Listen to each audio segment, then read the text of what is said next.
Do you ever get some of your ideas from your fans? Like they come up and give you a real great definition or zinger?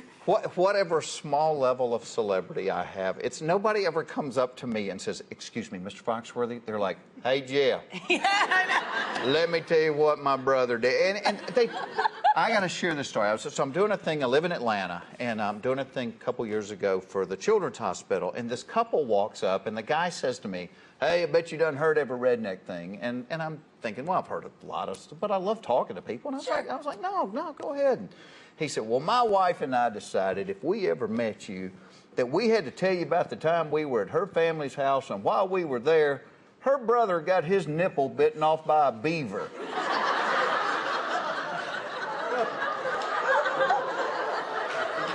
And I said, "You have my attention. You know, you really can't walk away from a story like that. You couldn't make that up."